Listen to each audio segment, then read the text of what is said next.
kita tidur berdua gitu di sini. Tapi orang-orang sering bercerita sama kita, banyak orang, bahkan ada anak kecil pun, mah katanya itu orangnya banyak. Padahal kita berdua. Berdua. Terus kenapa? Jadi sisa-sisa ataupun ketika si korban itu kan tidak utuh kalau sudah terbakar, itu akhirnya di sisa-sisanya itu dikumpulkan di sini. Nah, baru sampai dengan hampir penuh baru jalan untuk dikuburkan.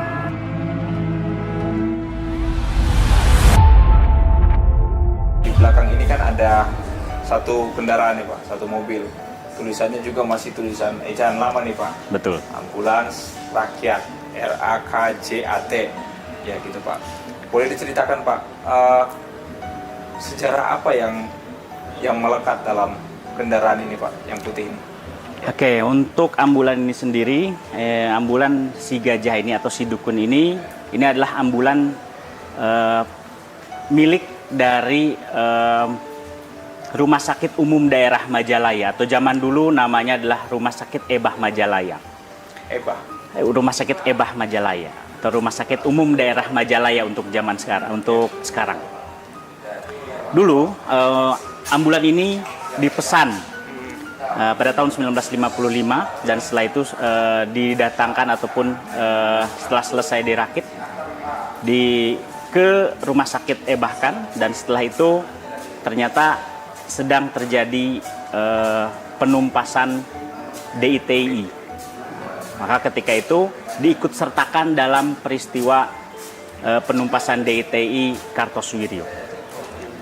Dari mulai tahun 1957 sampai dengan tahun 1962, yaitu pada tanggal 4 Juni 1962, bahkan Presiden dari negara Islam Indonesia yaitu Soekarmaji Marijan Kartosuwiryo pernah dibawa dengan ambulan ini dalam keadaan sakit, komplikasi penyakit, dan juga kelaparan, dibawa dari Gunung Geber Majalaya ke Rumah Sakit Ranca Badak atau zaman sekarang Hasan Sadikin Bandung.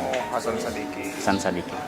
Ketika itu hanya diikut sertakan dalam penumpasan DITI Kartosuwiryo di Jawa Barat tentu.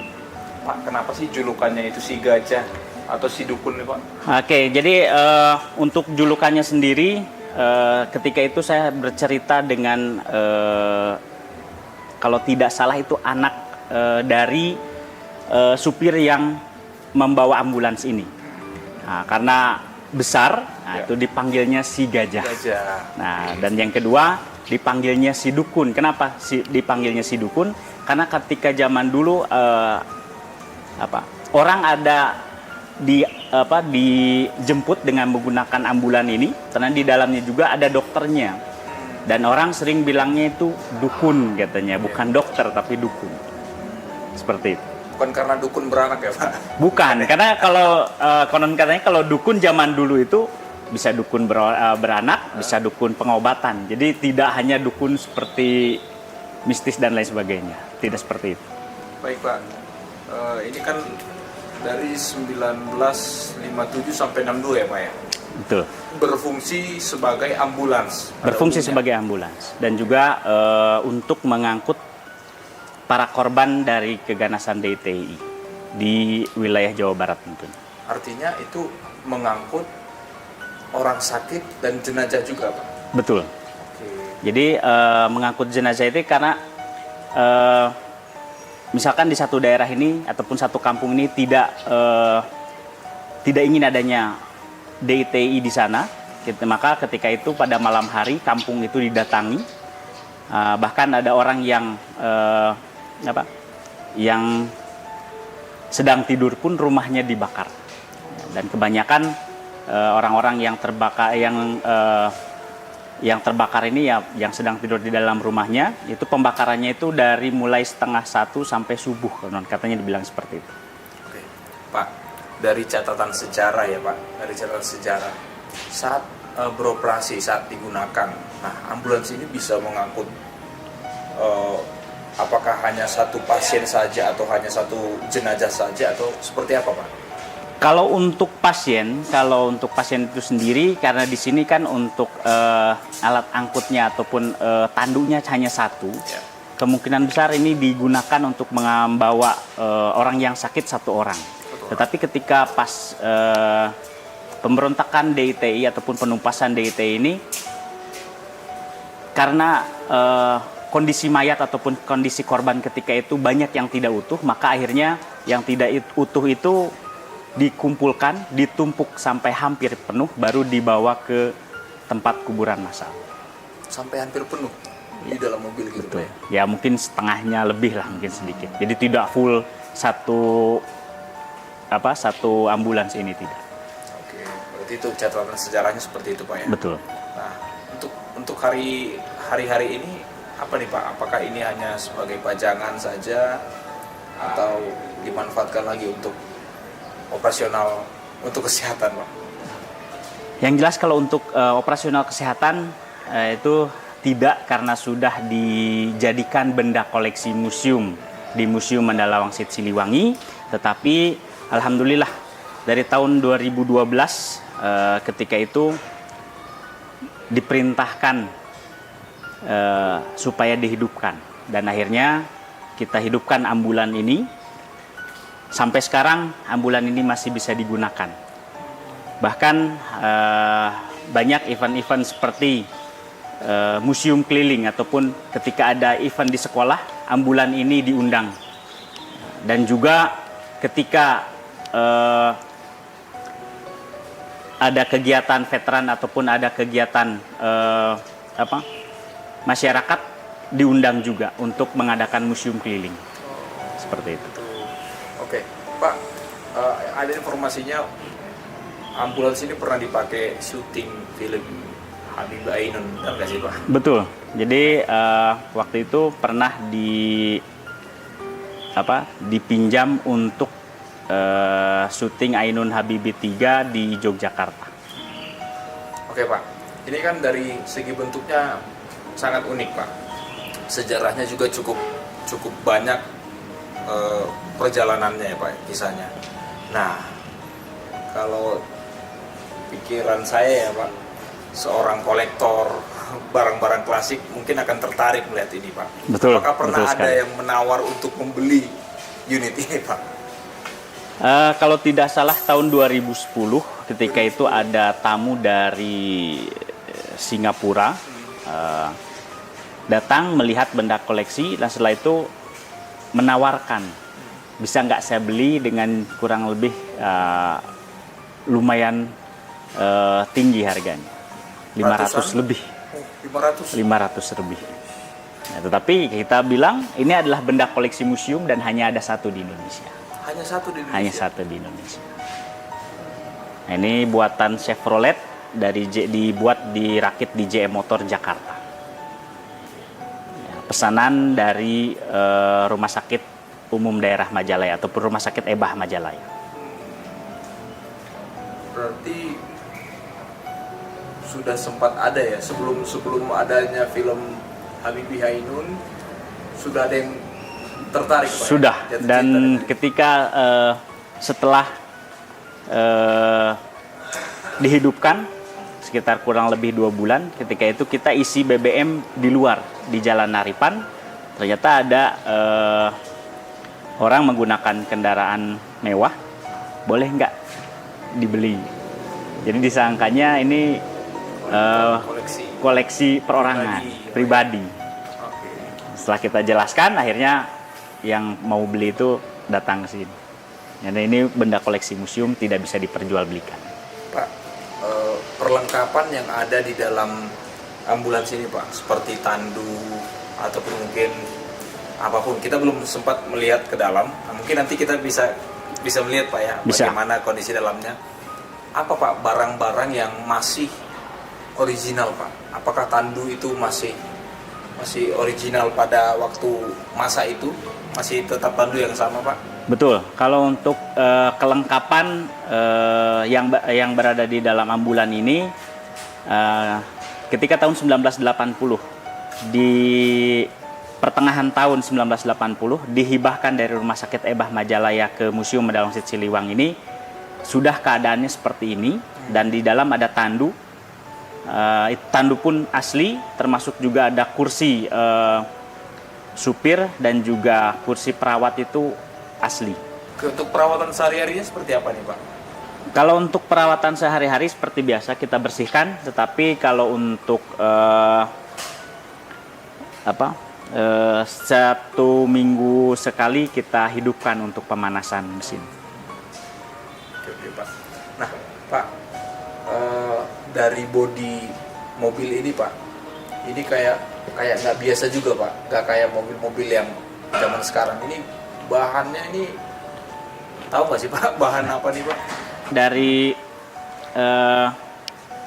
anak supir yang saya tanya itu, ini bahan untuk bodinya sendiri dari aluminium, dan untuk bahan kacanya juga dari, konon katanya ini kaca pesawat. Pak, ini masih ada sirinenya nggak Pak? Untuk pertama kali kita hidupkan ini memang tidak ada sirinenya. Jadi keadaannya sudah polos seperti ini. Kecuali lampu yang berada di atas sana itu memang dari ketika dihibahkan ke museum ini, lampunya sudah ada seperti itu. Dan bukan kayak model rotator sekarang kayaknya Pak. Bukan. Ya? Hanya menyala. Hanya kuning menyala gitu ya. saja kuning.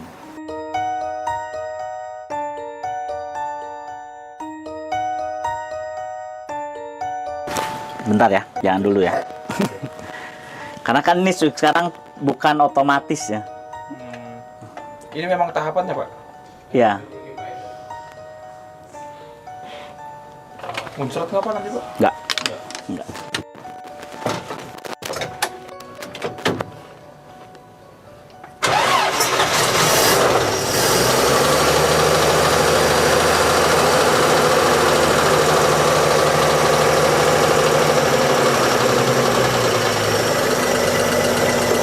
Gampang itu ya Pak? Ya. Inilah Caranya ya?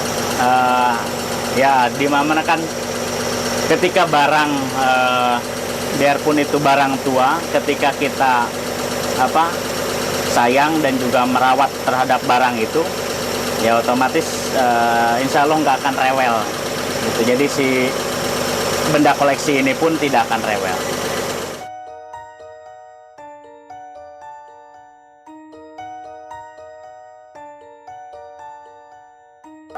Cycle, ya. Ada beberapa tulisan-tulisan, bukan tulisan-tulisan resmi ya, pengalaman-pengalaman orang itu serem kalau ke Mandala Wangsit itu. Gimana sih Pak? Sebagai pemandu itu bagaimana Bapak bisa menjelaskannya Pak? Alhamdulillah, kalau selama ini memang ada beberapa orang yang masih Pak, waktu kecil saya masuk ke museum ini tidak seperti sekarang. Dulu keadaannya redup dan hanya benda koleksinya aja yang dikasih cahaya. Ya, jadi hanya kelihatan benda koleksinya dan keadaan ruangan itu redup. Jadi hampir rata-rata orang bilang, wah, menakut serem gitu. Ya, seperti itu. Tapi alhamdulillah untuk sekarang tidak, dengan cahaya yang sudah disesuaikan, insya Allah sudah direhab dan sekarang sudah terlihat tidak menyeramkan lagi. Menyeramkan. Ya. Bapak bisa mengemudikan ambulans ini Pak? Alhamdulillah dari tahun 2015 ketika itu setelah menghidupkan Panzer si Fordling, saya dipercaya untuk membawa ambulan ini. Untuk awal ketika menghidupkan memang ada rasa-rasa yang berbeda, tetapi ketika setelah kita gunakan ambulan ini untuk museum keliling tadi yang saya ceritakan, diundang di sekolah, diundang di acara event-event pemerintah dan juga lain-lain, termasuk juga pernah digunakan ataupun diikut sertakan dalam drama kolosal juga pernah.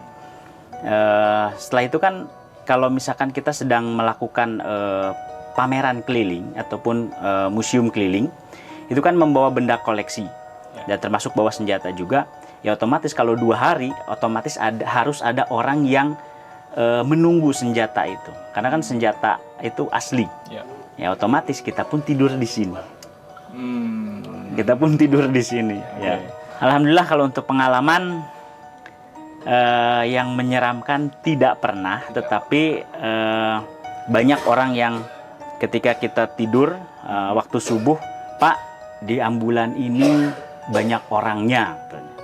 Seperti itu. Jadi orang yang cerita, orang yang melihat. Bahkan ketika kita pameran di Trans Studio, nah, jadi si satpam ini, hampir semua satpam yang berjaga ketika malam itu melihat di museum ini banyak orangnya. Di mobil ini, di ambulan ini banyak orangnya. Sedangkan kita tidur berdua. Jadi untuk museum keliling ada 2 orang yang berjaga. Jadi kita tidur berdua gitu di sini. Nah, tapi orang-orang sering bercerita sama kita, banyak orang. Bahkan ada anak kecil pun, mah katanya itu orangnya banyak. Padahal kita berdua. Berdua. Terus kenapa? Ya akhirnya kita, ya Bapak jangan nakut-nakutin Pak lah. Kita kan tidur di ambulan Pak. Ya Bapak takut Pak. Seperti itu. Ya enggak. Ya juga alhamdulillah enggak. Jadi ketika dibawa dari Bandung sampai ke Jogja pun, ketika dipinjam untuk syuting Ainun Habibie 3, ya saya tidak di tempat towing tetapi di dalam ambulan ini tidur. Ya, dari Bandung sampai ke Jogja. Pak, pertama kali ditugaskan untuk sebagai pengemudi ambulans ini Pak, sebagai orang yang bertanggung jawab lah, seperti itu Pak ya, bahasa sederhananya ya. Tuh. Nah, apa doa Bapak Pak? Ya, yang pertama kan ya ketika kita menggunakan kendaraan ini, ya pasti kita berdoa satu selamat, ya, dan juga meminta perlindungan, ya dengan cara ya kalau untuk karena saya orang Muslim, ya saya saya berdoa dengan Bismillahirrahmanirrahim, la haula wala quwata illa billah, seperti itu.